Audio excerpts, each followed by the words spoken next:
기독교는요, 굉장히 의미가 있는 종교입니다.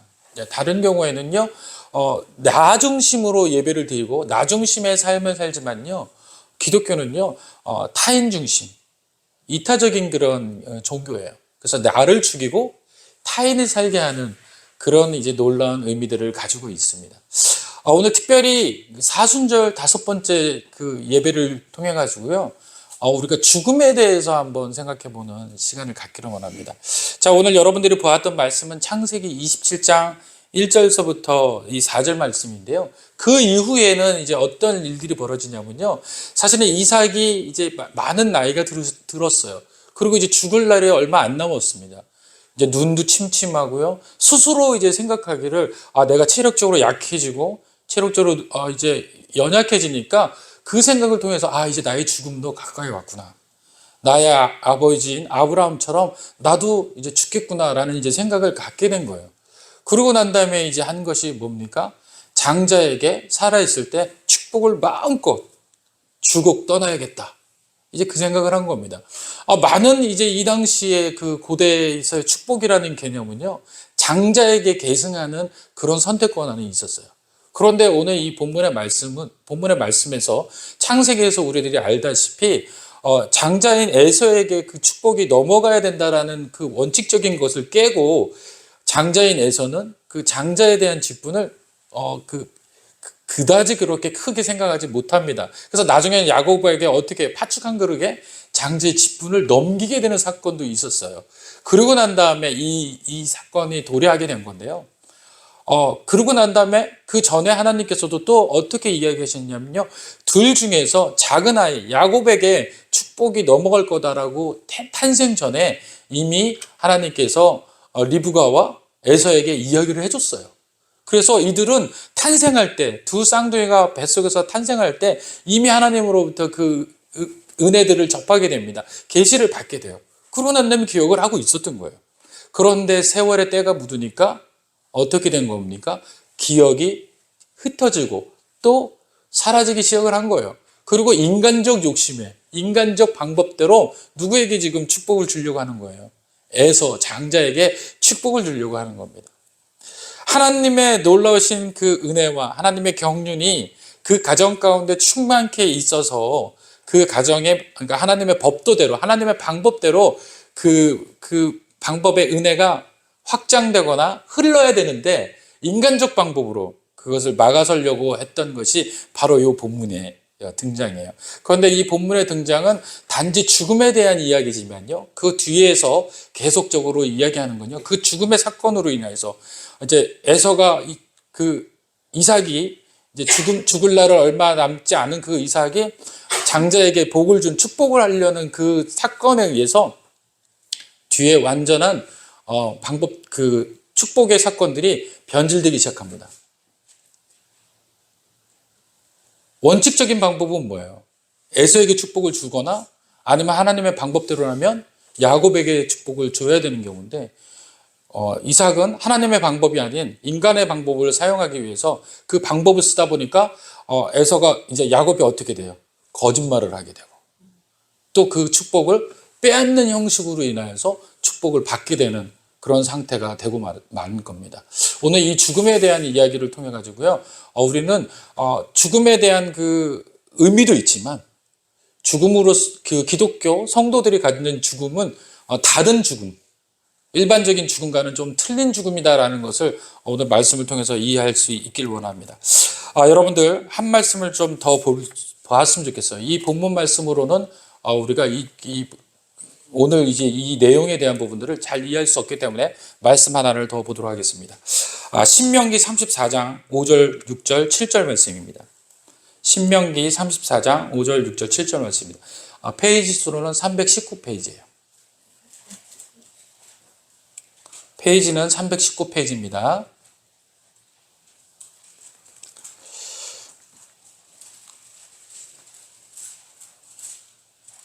자, 5절, 6절, 7절이에요. 다 같이 우리 합독하도록 하겠습니다. 다 찾으신 줄 알고 시작. 여호와의 말씀대로 모압 땅에서 죽어 벳볼 맞은편 모압 땅에 있는 골짜기에 장사되었고 오늘까지 그의 묻힌 곳을 아는 자가 없느니라. 7절. 모세가 죽을 때 나이 120세였으나 그의 눈이 흐리지 아니하였고 귀력이 쇠하지 아니하였더라. 아멘. 오늘 이 두 가지를 왜 비교하냐면요. 모세도 그 신명기 33장 1절에 보면 하나님의 사람 모세가 죽기 전에 이스라엘 자손을 위하여 축복함이 이러하니라 라고 시작을 하고요. 34장에 와서는 모세가 죽게 됩니다. 모세가 죽게 되는데 모세가 느보산이라는 곳, 그 꼭대기에 딱 올라가서 그 맞은편에 무슨 땅이냐면 가나안 땅이에요. 이제 그 가나안 땅을 바라봅니다. 그리고 하나님이 이야기합니다. 모든 이스라엘 백성은 그 가나안 땅에 들어간다. 그런데 누구는 못 들어가요? 모세 너는 못 들어가. 여기서 죽겠다는 거예요. 하나님도 이해가 안 가는 게 보세요.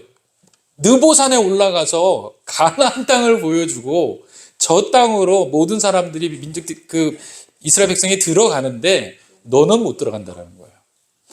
굳이 그 산을 보여줄 필요가 있었을까요? 그럼에도 불구하고 그 산을 보여줍니다. 근데 여기에는 나오지 않았지만 우리가 다른 곳에서 보면요, 이 느보산을 바라보면서 모세의 심정이 나와요. 하나님, 좋습니다. 제가 여기서 죽을 수 있어요. 죽겠습니다. 그런데 제가 죽고 난 다음에 다음번 리더는 누굽니까? 저들이 저와 같은 부족한 자도 리더가 되어서 저들을 이곳까지 이끌 때도 불구하고 하나님에 대해서 그렇게 부정적으로 생각해왔던 사람들입니다.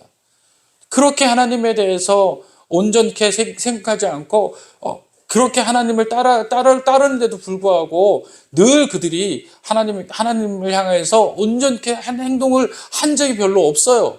그런데 모세인 제가 아닌 다른 누군가가 있다면 그들이 그의 말을 듣겠습니까? 그리고 하나님을 온전케 그들이 예배하겠습니까? 이 걱정이 누구에게 있었어요? 모세에게 있었습니다. 그랬더니 모세에게 하나님께서 이야기합니다. 염려하지 말라라는 거예요. 다음 사람이 있다라는 거예요. 준비된 자가 있다라는 겁니다. 누구였을까요? 여호수아였어요. 여호수아를 이야기하면서 너는 온전히 누구에게 축복하라는 거예요? 여호수아에게 축복하라는 거예요. 그러고 난 다음에 오늘 여러분들 7절에 보니까 모세가 죽게 됩니다. 그러고 난 다음에 뭐라고 그래요? 그 8절에 보니까 모세에 대해서 막 애곡을 하는데 9절에 보니까 눈의 아들 여호수아에게 안수하였으므로 그가 축복을 받았다. 이제 하나님의 놀라운 그 은혜들을 갖게 됩니다. 여기서 제가 보고 싶었던 것은 이 두 가지예요. 앞에 여러분들이 봤던 이삭에 대한 이야기와 이 모세에 대한 이야기입니다. 모세의 나이가 몇 세였다고요? 120세요. 그런데 그가 어떻게 됐다고요? 눈이 흐려지지 아니하였고 기력이 쇠하지 아니하였더라. 죽는 날까지 눈도 쇠하지 않고 그 육체적으로 기력도 쇠하지 아니했다라고 이야기를 해주고 있어요. 우리가 육신적으로 연약해져서 나약해져서 죽는 경우 많기도 하지만 또 하나님의 사람들은요, 그것이 전부가 아니라는 거예요. 특별한 하나님의 이유가 있어서 또 그런 은혜들을 우리가 경험할 수 있다는 거예요. 다시 말하면 이 죽음이 우리 성도들에게 끝이 아니라는 거예요. 하나님의 놀라우신 은혜를 통해서 지속되어지고 연결되어지는 죽음이다 라는 것을 이 말씀을 통해서 힌트를 주고 있습니다. 두 번째 힌트로는 뭐냐면요, 죽음에 대해서 그 이삭도 모세도 두려워하는 모습이 안 보여요. 우리 세상 사람들은 죽는다, 또 언제 죽을 거다라고 얘기하면 그날서부터 식음을 전폐해요. 그리고 병으로 죽는 것보다 뭘로 죽어요? 생각으로 죽어요. 그래서 그 생각으로 인해서 시름시름 앓다가 그 병의 속도보다 더 빠르게 자신을 나약하게 해서 죽음으로 이끄는 경우들이 많다라는 겁니다. 예를 들어서요, 예전에 그 코로나 시절 때요, 코로나 때문에 죽는 것보다요, 코로나로 죽을 것이다라는 이 염려 때문에 죽는 경우가 더 많았대요. 코로나로 죽게 되는 경우는 이겨낼 수도 있고 죽을 수도 있지만요, 그 생각으로 인해서 자신을 죽이다 보니까 어떻게 돼요? 오히려 그 코로나로 인해서 죽기보다는 생각에 의해서 자신이 죽거나 또 그렇게 해가지고 스스로가 쇠약해져서 그렇게 되는 경우가 있더라는 겁니다. 오늘 다시 창세기 27장으로 돌아오면요, 창세기 27장 1절에 이렇게 이야기합니다. 이삭이 나이가 많아 눈이 어두워 잘 보지 못하더라. 이렇게 이야기를 해줍니다. 왜 성경에 제 첫 번에 이렇게 눈이 어두워서 잘 보지 못하더라 이야기를 했을까요? 여기는 정말 큰 비밀이 있는데요. 육신적인 나약함을 이야기하는 것이 아닙니다. 실제적인 나약함은요, 영적 나약함을 이야기하는 거예요. 하나님과 영성이 깨어진 상태를 이야기해 주고 있습니다. 그도 그럴 것이요, 이 27장 1절을 보면서 우리가 그렇게 이해를 할 수 있는 근거가 될 수 있는 말이 26장 34절 35절이에요. 26장 34절 35절을 한번 읽어볼까요? 다 같이. 오늘 좀 성경을 좀 찾는 게 좀 있습니다. 34절 시작. 에서가 40세에 족속 우리의 딸 유디과 헷족속 벨론의 딸 바스다스를 아내로 맞이하였더니 그들이 이삭과 립바에 와서 어떻게 된 거예요? 이삭이 나이가 많아 눈이 어두워 잘 보지 못했다. 이 얘기는요, 제가 조금 전에도 이야기했듯이만 육신적인 문제일 수도 있지만 더 문제가 무엇이다라고 말합니까? 영적인 문제였다라는 거예요. 이 영적인 문제가 이 가정 가운데 충만하기 시작을 한 겁니다. 그 가정 가운데 충만하게 되는 이유를, 왜 이 가정이 영적인 문제였을까라는 이 대목이 어디서 나와요? 34절에 나와 있어요. 에서가 40살에 어떻게 돼요? 자기 민족에 있는 여성과 결혼한 것이 아니라 이방인과 결혼을 하게 돼요. 그런데 그것을 아버지인 그 이삭이 그걸 말리지를 않아요. 그게 잘못됐다라고 이야기하지 않습니다. 그러고 난 다음에 그 에서는 그렇게 인생을 허비하기 시작을 합니다. 그리고 이미 하나님과의 관계에서 완전히 멀어져 가는 관계처럼 살게 되는 거예요. 이게 이 가정의 영성이에요. 그래서 이 가정의 영성에서 오늘 우리가 주목해야 될 것은 뭐예요? 죽음 자체도 하나님을 기억하며 하나님의 은혜 가운데서 선포되는 죽음을 기억하는 것이 아니라, 준비를 하는 것이 아니라 인간적인 삶의 죽음을 준비하고 있는 에서를 발견하게 됩니다. 그래서 이삭을 발견하게 되는 거죠. 죄송합니다. 이삭을 발견하게 됩니다.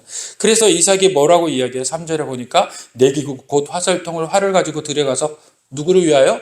나를 위하여 사냥하고. 그래서 그 목적이 뭐예요? 전적으로 나를 위한 죽음의 준비를 하게 되더라는 거예요. 여러분들 아까 신명기에서 34장은 누구를 위한 죽음이었어요? 모세가.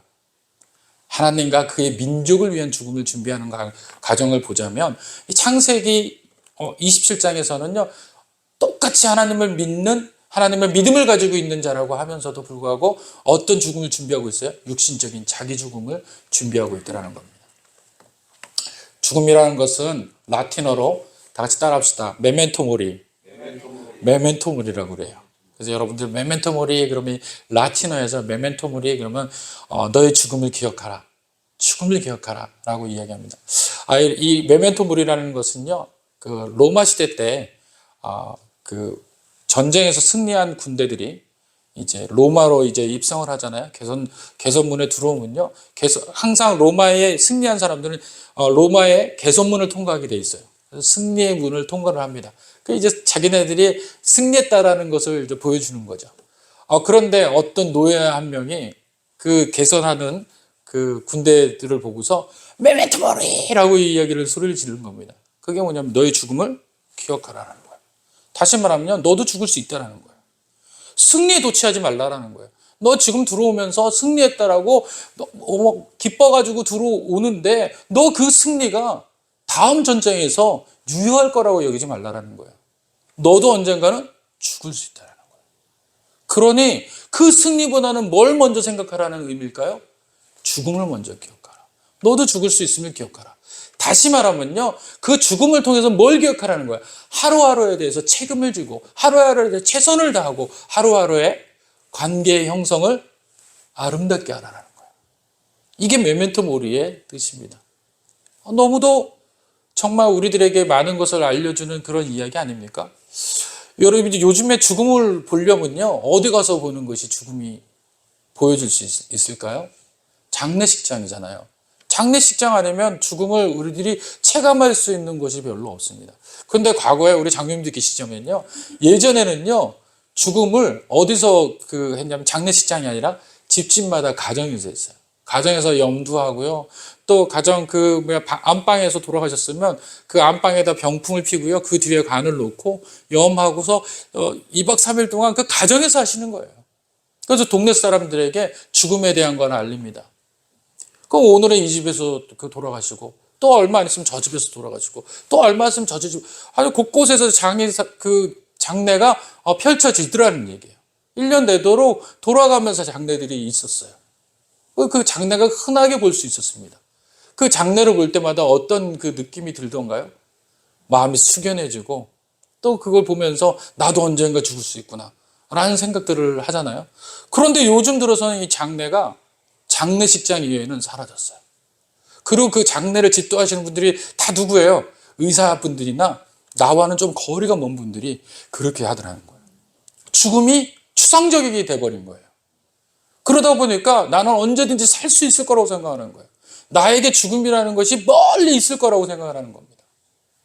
그런데 그 멀리 있던 죽음이 갑자기 오늘 나타나게 돼서 하게 되면 어때요? 예수를 믿는 성도들이라고 할지라도 그 죽음 앞에는 두려움이 먼저 앞서게 되더라는 얘기예요. 그런데 오늘 이 성경에서 이야기하는 그 두 가지 본문을 가지고 모세의 죽음과 이삭의 죽음을 통해서 우리들이 깨달아야 될 게 있어요. 첫째는요, 죽음을 반드시 기억해야 되는 건데, 어떤 죽음을 기억해라? 하나님이 함께 하신다는 것을 기억하셔야 돼요. 죽음 가운데 하나님의 역사하신다는 걸 기억하셔야 돼요. 오늘 이삭은 하나님이 함께 하신 것을 기억하지 못합니다. 그래서 수십 년 동안 하나님과 교제와 하나님과 관계가 없다 보니까 어떻게 돼요? 자기의 죽음이 단지 인생에서 끝나는 죽음처럼 그렇게 묘사하고 있는 거예요. 묘사하고 있습니다. 그런데 그나마 이삭은 은혜였던 게 뭐냐면 자기 아버지와 또 이삭과 야곱에 대해 연결되어지면서 하나님께서 하신 약속이 있어요. 언약이라는. 그 언약이 뭡니까? 너희들을 그 인류의 조상처럼 많은 그 믿음의 조상으로 너희들을 삼을 것이다라는 그 약속이에요. 그 약속에 힘입어서 믿음 가운데 나가는 이삭이었습니다. 그러니까 믿음이 완전히 사라진 건 아니에요. 그 안에 뭐가 있어요? 중심적인 하나님의 은혜가 포함되어 있어요. 그래서 그 은혜 가운데서 이 죽음에 대한 부분들이 약간 이탈됐긴 했지만 그럼에도 불구하고 그 중심의 깊은 곳에서는 하나님의 약속을 붙잡고 가는 사람이었다라는 거예요. 그것이 바로 우리 그리스도인인 거예요. 그래서 그 창세기서부터 요한계시록까지 성도들에게 죽음은요, 돌아가다라는 표현을 쓰는 거예요. 돌아가다. 죽었다, 사라졌다, 끝이다 이런 표현을 안 씁니다. 집으로 돌아가다, 있던 곳으로 가다 이런 표현을 많이 써요. 그래서 성도와 또 이 당시에 이삭은 돌아간다, 자기 본향으로 돌아간다, 아버지 있는 곳으로 돌아간다 이 생각에 있었다라는 겁니다. 그런데 그 있었다라는 그 중심에는 누구와 동행을 해야 되는 거예요? 하나님과 동행해야 되는 거예요. 그 하나님과 동행하는 삶이 없게 되면요, 어떤 일이 벌어지냐? 그냥 평범한 복을 전수해 주는 것으로 끝나게 되는 거예요. 내 자녀에게 하나님의 축복, 그냥 주문처럼 외우는 축복 줘야지 라고 생각을 하고 끝나버린다는 거예요. 그리고 내 인생은 그냥 막연하게 인생을 살다가 끝나는 거예요. 그런데 오늘 이 본문에서 이야기하는 것은 하나님의 놀라우신 은혜를 기억하라는 거예요. 죽음 앞에 누가 계시다라는 걸 기억하다는 거예요. 하나님. 왜 기억합니까? 그 하나님께서 우리의 죽음 뒤에서 심판하신 거라는 거예요. 그냥 끝나는 게 아니라 심판자로서 우리의 삶에 대해서 평가하시고 그것에 대해서 이야기하실 거라는 거예요. 그것을 기억하라는 거예요. 그래서 성도들은 그런 평가와 그 은혜들을 기억할 때 우리의 삶이 어떻게 돼요? 누군가에 보여주기 위해서 사는 것, 또는 나 자신을 위해서 사는 것이 아니라 전적 누구를 위해서 사는 거가 되는 거예요. 하나님을 위해서 살게 되는 거예요. 그래서 성도의 죽음은요, 하나님을 위한 삶이 되어야 돼요. 또 하나님 앞에 돌아간다라는 기쁨의 목적이 되어야 돼요. 그래서 죽음이라는 것은요, 죽음을 온전하게 깨닫게 되고 죽음의 주위에 있는 죽음을 통해서 우리가 알게 되는, 성도들이 알게 되는 건 뭐예요? 아, 하나님이 살아계시는구나. 나는 하나님에게 돌아가는구나. 이 하나님이라는 그런 것을 반드시 기억하게 되는 그런 목적이 있다는 것을 잊지 않으시길 바랍니다. 그래서 오늘 그 죽음을 기억하라 이 표현 방법에서 우리 성도들에게는 어떻게 다가와야 돼요? 너는 하나님을 기억하라. 이렇게 바뀌어야 되는 거예요. 죽음을 기억하라 그러면 하나님을 기억하라. 메멘토 모리 그러면 어떻게 돼요? 하나님을 기억하라 라고 들려야 되는 줄 믿으시길 바랍니다. 오늘 이제 앞으로 여러분들에게 죽음에 대해서 이야기하면 하나님을 기억하라 먼저 떠오르시는 저와 여러분 되길 원합니다. 두 번째로는요, 이 죽음에 대한 기억은요, 열매 맺는 죽음이라는 것을 잃어버리면 안 돼요. 열매 맺는 죽음이라는 거. 왜 성도들의 그 죽음은 일반적인 삶과 틀리다라고 이야기를 할 수 있냐면요. 이 열매 때문에 그렇습니다. 여러분은 요한복음 12장 24절에는 이렇게 이야기합니다. 내가 진실로 진실로 너에게 이르노니 한 알의 밀이 땅에 떨어져 죽지 아니하면 한 알 그대로 있고 죽으면 많은 열매를 맺느니라. 우리의 죽음은요, 성도의 죽음은요, 그냥 끝나는 절벽과 같은 죽음이 아니에요. 죽음으로 인해서 뭐가 피어질 수 있다고요? 열매가 될 수 있다는 거예요. 이거를 이제 현실적으로 여러분들에게 들려드릴 수 있는 예화가 있어서 여러분들에게 들려드리려고 합니다. 여러분들 이어령 교수 아세요? 혹시 아세요? 모르신 분 없죠, 우리나라는. 우리나라에서 지성 중에서 가장 최고의 지성이다라고 하면 이어령 교수를 이야기를 합니다. 근데 이어령 교수님이 2022년에 이제 소천하셨어요. 예수님을 믿고 돌아가셨습니다. 그런데 이분은 원래 여러분들도 알다시피 원래 그 지성에 의해서 철학과 지성에 우리나라에서 가장 으뜸이다라고 하시는 분이셔요. 그런데 이분은요, 이성에 대한 것에 반한 일들에 대한 거는요, 그렇게 배격을 했다고 얘기해요. 그러니까 하나님에 대해서 믿을 수 없다라고 이야기하는 그 정도가 자기의 지성이 그것을 추적할 수 있고 그것에 대해서 설명할 수 있다라는 그 정도까지 이야기를 했던 분이었어요. 그런데 누구를 통해서 그 생각과 삶의 모든 방향이 바뀌었냐면요, 그 분의 딸 이민아 목사님 때문에 그렇습니다. 이민아 목사님에 대해서 잠깐 이야기를 드리려고 해요. 1959년에 서울에서 태어났대요. 그리고 1978년에 풍문여고를 졸업하고 바로 이화여대 영문과에 입학했는데 이분이 얼마나 똑똑했냐면요, 3년 만에 조기 졸업을 했어요. 이화여대에서. 그리고 그녀가 22살 나이에 결혼을 했어요. 누가 결혼했을까요? 여러분들 알고 있는 김한길 그 교수와 결혼을 했습니다. 그래서 미국으로 이민을 갔는데 결혼 생활이 그렇게 순탄치 못했대요. 그래서 한 아이를 낳고 이혼을 하게 됐습니다. 그리고 다시 우리나라로 돌아와서 살다가 다시 이제 공부를 하러 다시 이제 떠나게 됩니다. 그래서 헤이스팅스 대학에서 영문학 석사학위를 받은 후에 돌연 갑자기 전공을 바꿔요. 그리고서 로스쿨에 진학을 합니다. 그리고 학위와 변호사 자격을 따고요. 변호사 시험에 단번에 합격을 하고요. 미국인 남편을 만나서 이제 아주 좋은 삶을 살게 됩니다. 그 삶에 이제 조금 안정적인가라고 생각을 하고 있었을 때 청정명령과 같은 소식을 직면하게 됩니다. 갑자기 이 이민아 목사님이 갑상선암에 걸리게 된 거예요. 그래서 그 암이 너무너무 심해가지고 삶의 모든 것이 만신창이가 되는 거예요. 그런데 그런 와중에 또 둘째 아이를 임신하게 돼요. 네, 둘째 아이와 셋째 아이를 임신해서 출산을 하게 됩니다. 이여령 교수는 이때 아이를 낳는 것을 강하게 만류했다고 해요. 몸이 먼저라고. 그런데 이 이민아 목사님은 한 생명이 나에게로 온 상황에서 이 아이를 끌어안는 것 외에는 더 중요한 가치가 없다라고 생각하면서 단호하게 아버지의 이야기를 거절합니다. 아주 고집도 되게 셌다고 그래요. 그러고 난 다음에 아이를 낳았어요. 총 몇째까지 낳았어요? 넷째까지 낳았대요.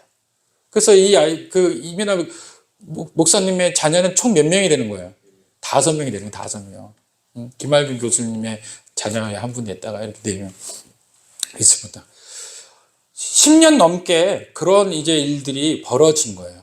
그런데 그 10년 동안 암이 2-3차례 재발해서 3번이나 수술을 받고요.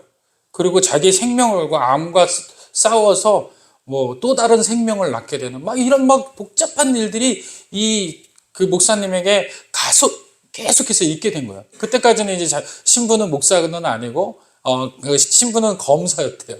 그때까지만. 그렇게 시련을 겪고 난 다음에 이제 조금 또 이제 괜찮아질 때쯤 덜컥 둘째 아들이 자폐증과 주의력 결핍 과잉 장애 HDHD가 HDI죠. ADHD. 아무튼 과잉 행동 장애가 진단을 받았대요. 아들은 12살이 되도록 부모님이나 선생님 말을 이해하거나 따를 수가 없을 정도였대요. 초등학교를 5번이나 옮겼고요. 중학교도 1년이 다니다 쫓겨났대요. 세상에서 가장 소중한 자녀의 일이었기에 이건 망설일 것도 없이 이 자녀를 데리고서 어디로 갔냐면 하와이로 가버렸대요. 전 재산을 다 정리해가지고. 그래서 거기에서 이 아이를 케어하기 시작한 겁니다. 일생을 변하게 돼요. 그런데 이 아이가 어떻게 되냐? 완전히 회복되어서 온전케 되어지는 역사가 있게 되더라는 겁니다. 이민학 이 목사님은요, 고통을 이겨내며 하루하루씩 살았대요. 하지만 그 아이는 회복됐지만 누가 건강이 또 안 좋아지는 거예요? 자기 건강이 또 안 좋아지기 시작해요. 점점 안 좋아지기 시작을 하다가 좀 이제 회복이 될 쯤 또 자신에게 그 건강에 안 좋은 신호가 왔대요. 세상이 점점 뿌옇게 보이는 망막박리 진단을 받았대요. 그래서 거의 앞을 보지 못하게 되었고, 이거는 뭐 수술도 불가능하다라고 사형 선고가 내려졌습니다. 신연에 이골이 난 상태였지만 시력을 잃는다는 것은 그렇게 만만한 일이 아니었다고 해요. 이효령 교수 부부도 절망에 빠진 시간이 이 시간이었답니다. 그런데 놀랍게도요, 또 7개월 뒤에 아무 일 없듯이 그녀의 찢어졌던 망막이 붙어버렸어요. 기적적으로 다시 붙고, 의학적으로도 이해할 수 없다고 의사들이 이거 말도 안 된다라는 이야기를 하게 되는 겁니다.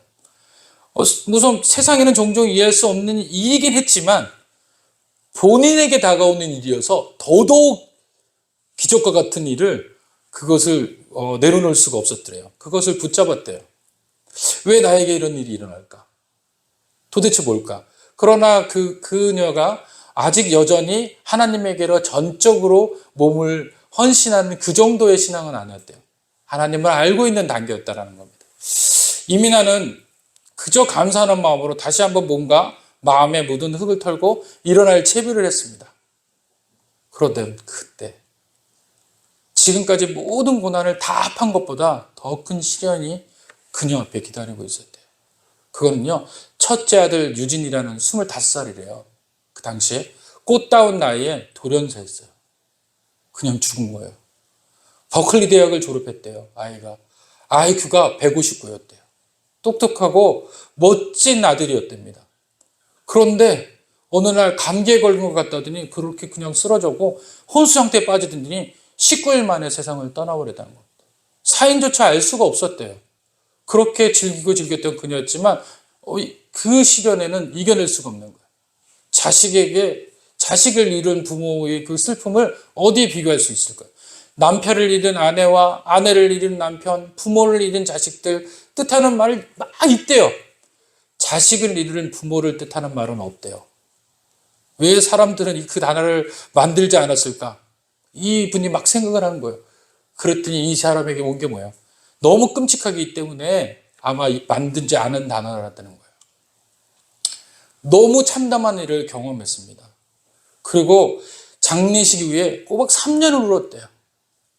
또 1년은 거의 매일 울었고 3개월 동안은 침대 밖으로 나오지도 못한 채 이불 속을 울었대요. 왜 나한테만 감당할 수 있는 시련이 이렇게 연속적으로 닥칩니까? 도저히 믿을 수가 없습니다. 실제로 이거를 글도 써보기도 하고 또 문장으로 다 해봤대요. 그런데 문장으로도 글로 써봐도 그걸 이해할 수 있는 방법이 없더라는 거예요. 어떤 사람은 단어 하나 가지고도 상처받았다고 난리가 나잖아요. 부부싸움만 해도 그것 때문에 이혼하는 경우들도 많은데 그건 다 이해할 수 있다라는 거죠. 그런데 나 같은 사람은 도대체 뭐냐라는 거예요. 나 같은 사람. 그렇게 매 순간을 울며 하나님을 원망했답니다. 계속 얘기를 했대. 하나님 앞에 왜 이런 일이 벌어집니까? 그런데 기적적으로 어느 날 한 줄기 빛이 그녀의 삶 가운데 들어옵니다. 자신과 똑같이 아들을 잃은 그런 분이 나타났어요. 누구였을까요? 하나님이셨어요. 그 마음을 알게 해준 거예요. 그 마음을 알면서 전능자의 마음을 깨닫기 시작한 겁니다. 어느 누구도 그 마음을 알려줄 수가 없잖아요. 동일하게 나처럼 자식을 잃어보지 아니하면 그 이야기를 해줄 수가 없고 위로해 줄 수가 없는데 누가 잃어버리신 거예요? 하나님이. 그것도 하늘에 있는 영광 다 버리고 이 땅 가운데서 전 인류를 대신해요. 하나님은 과감하게 인류를 선택한 겁니다. 이때 하나님밖에 없다라는 것을 이 이민아 목사님이 알게 돼요. 그리고 결국 자신의 모든 것을 버리고 목사 안수를 받게 됩니다. 자신의 생명을 놓고 치열하게 씨름하고 가장 소중했던 생명을 처절하게 떠나보내는 과정에서 돈도 명예도 죽음 앞에서는 의미가 없음을 깨닫기 시작을 합니다. 이민아 목사님은 인생이 새로 시작되는 순간을 맞이합니다. 그 순간부터 그녀는 어떻게 삶이 변했는지 아세요? 아프리카, 남미, 중국 등지를 돌며 청소년 구제에 매진하게 됩니다. 그녀는 상처받았던 자로서 세계의 상처받은 아이들을 안았고 그로 인해 많은 아이들이 상처를 극복하고 새 삶을 찾는 그런 은혜들을 경험하게 됩니다. 하나님이 이것 때문에 누구를 지금 데려간 거예요? 그의 큰 자식을 데려간 거예요. 그리고 이것을 알게 하기 이 방법 아니면은 이민아 목사는 알 수가 없는 거예요. 왜? 워낙 똑똑했거든요. 워낙 지성적이었어. 어떤 이성으로도 이야기를 해도 설득이 안 돼요. 이분을 설득할 수 있는 방법은 뭐예요? 고난과 역경과 자기 아들을 데려가는 거. 예수님과 같은. 그래서 그 아픔을 하나님이 대신 지고 이민아 목사님에게 그런 일들을 경험케 하더라는 겁니다. 여러분들 많은 사람들이요 이렇게 얘기하면 그 경험에만 목적을 잡아요. 그래서 내가 하나님 안 믿다는 거예요.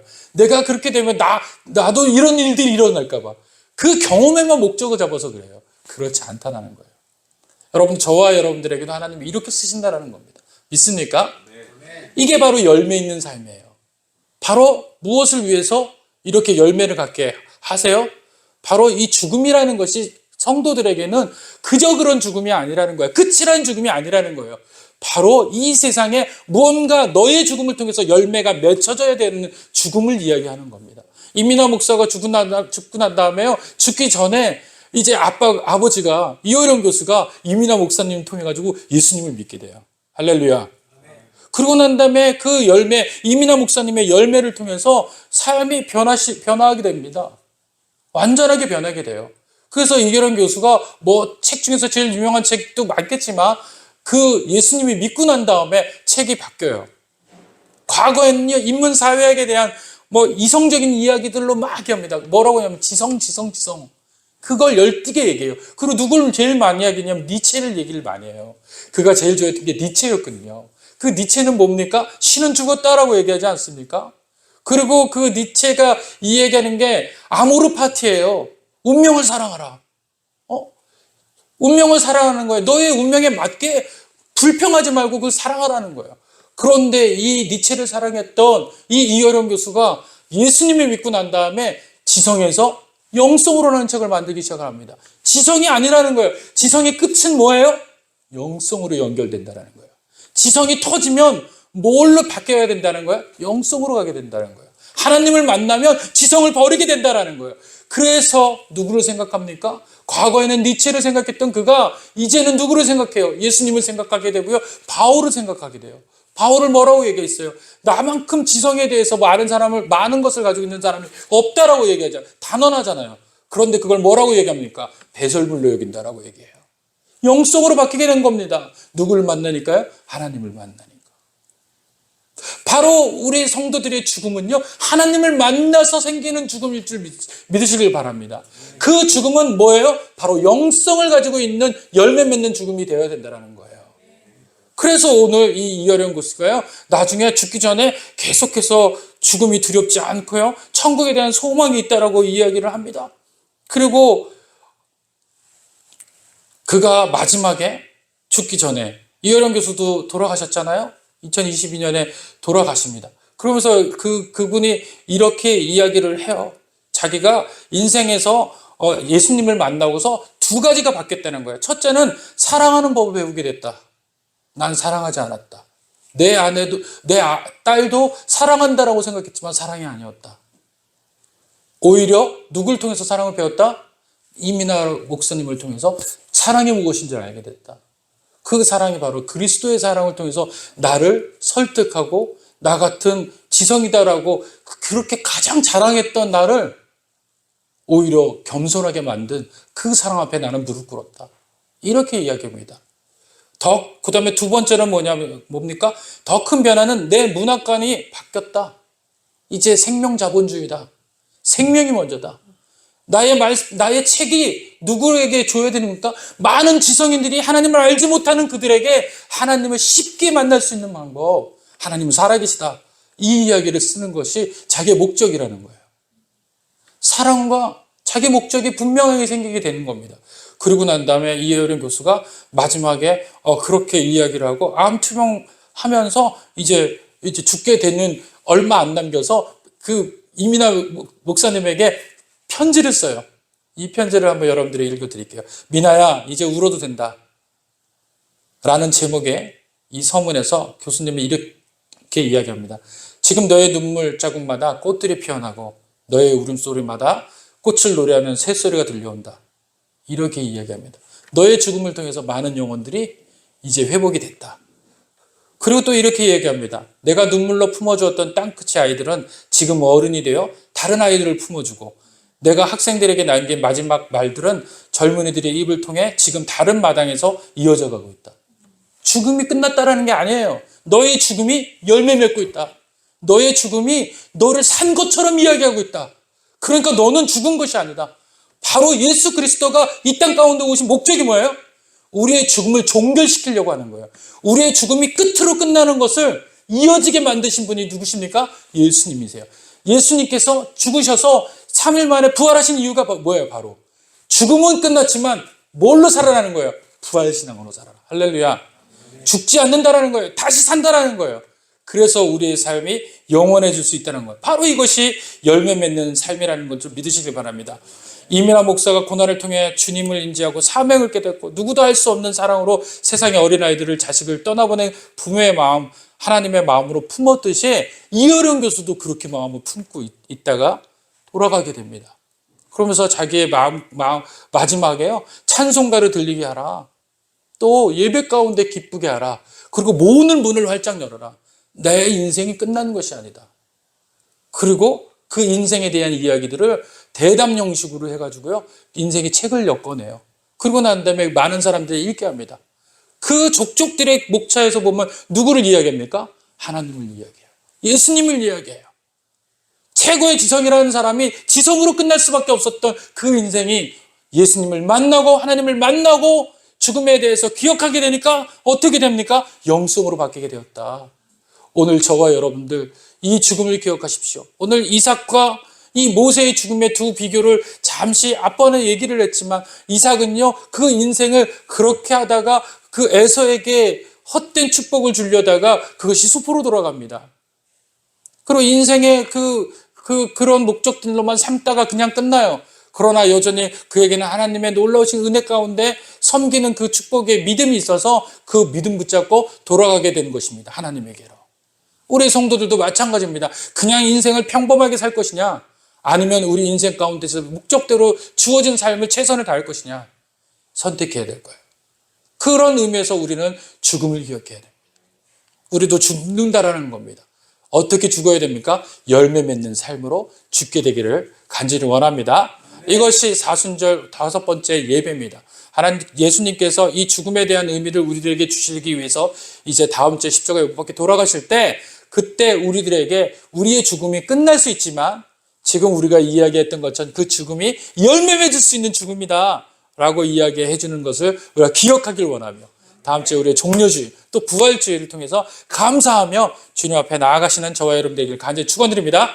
기도하겠습니다.